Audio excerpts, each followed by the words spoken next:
Hey guys, welcome to week 8. I just want to give you a brief reminder that I'm actually out of the country this week, touring Reggio schools, actually in Italy. So if you need to get a hold of me, it may be a little bit spotty. And then just an additional reminder that we're not going to do our Zoom meeting until this Sunday, April 8th at 6:30 p.m. So this week we are finishing up the second module of observation and assessment. We're really looking at formal versus informal assessments. It's really important for you guys to note that they both have a purpose, and you need to be mindful of what type you're using and when. So there is information about this in the screencast this week, but a formal assessment essentially ends up being something more like a standardized test. So these are things that you might be using in your programs like DECAs, ASQs, if any of those are ringing a bell. An informal assessment is what teachers primarily use. It's more spontaneous. If you notice something and you might want to write it down, or you may start your day and you may choose a tool to use to observe young children. They, again, both are equally important, both have a purpose, but you need to be mindful of the type of information you're trying to collect when you're using each tool. This week, we're also going to review the different types of assessment tools that they have out there. And again, it goes back to the information around making sure that you're sure of the purpose behind the tool that you are using. Additionally, I'm going to talk briefly in the screencast about event and time sampling. And these are observation tools that are typically used for behavior identification purposes.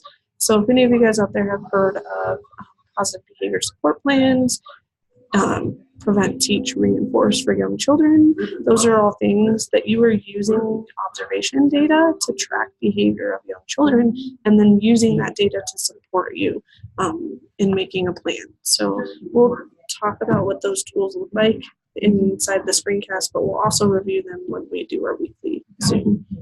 It's also important, and we talked about this last week, but observation and assessment is actually key for lesson planning and making sure that your lesson plans are relevant to the children in your classroom and that you are hitting the key developmental milestones that you need to be and hitting the goals and objectives that you have for the children in your classroom.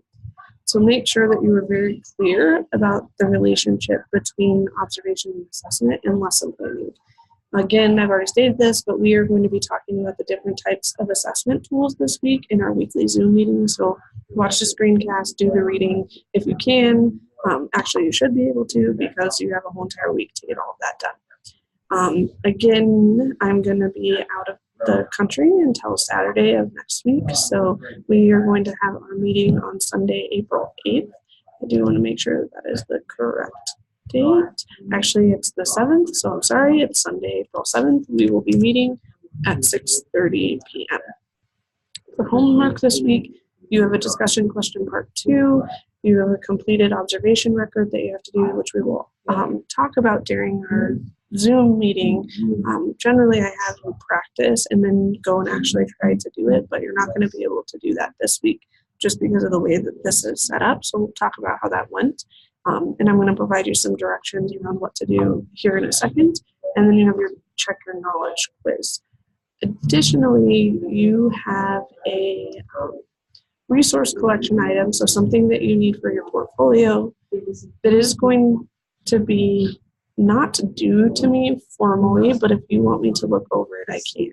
It's just something that we can't get to during the course of this training. It doesn't really align with some of the work that we're doing, but it is something that you need for your portfolio. So I'm going to share my screen with you so that you guys can take a look at it, and then I'm going to walk you through both the anecdotal record form and the resource collection, the bibliography. So give me 1 second while I share my screen, and then we'll get started talking about both.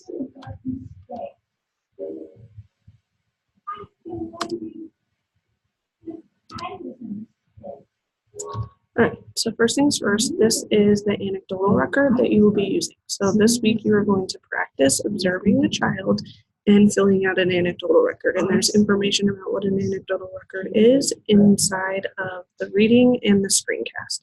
So we were going to fill out this top part. Please always make sure that you are using initials or a name that is not the original name of the child. Initials is probably best, or child A or B.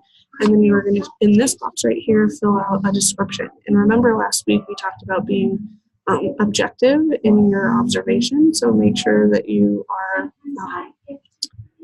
only using objective verbiage. And what you're going to essentially do is watch a child for maybe 5 minutes or so and write down everything that they're doing, describe their behavior during that time. And then down here, this is your chance to be subjective. You're going to talk about what it is you think that was going on during that observation. So this is your anecdotal record, which is a completed observation record that you can actually then put inside of your CBA portfolio. So this is one of your homework that you have to do this week. The next one is, and let me share my screen again, is resource collection 3. So again, this is something that you need for your portfolio, but not something that I'm going to be collecting as homework. So you have until seminar to get this done, and you can turn it into me and I will gladly look it over. But essentially you are collecting 10 books, 10 children's books, and filling out this template. So you're going to find the book title, the author, the publisher, the copy date. You're going to give a short summary, just a few sentences of why this book is important. And then if you can find an image of the book, great. If you can't, you can delete that part. Essentially, it needs to be 10 different books, and the books need to be meaningful. So please don't pick like a Dr. Seuss book. Dr. Seuss books are great, but they're not exactly meaningful to young children. So if you look at this list up here, it can tell you things that you can include in here. So things about divorce or death, or even things around social emotional skills like sharing. And a lot of times when infant and toddler teachers, they use those books that are like, hands are not for hitting, which is great, all of that stuff. So think of it in terms of how it can support a child with learning about something, or teaching them about something. So this again is not something that you will turn in as an assignment, but it is something that you need for your portfolio. And I will gladly take a look at it as long as it's done before seminar. All right. So again, I'll be out of the country. I'll have access to my email, but it may be limited in when I respond to you. So just be mindful of that. And we will make a plan to meet on Sunday, April 7th at 6:30 p.m. All right. I hope you guys have a great week. Thanks.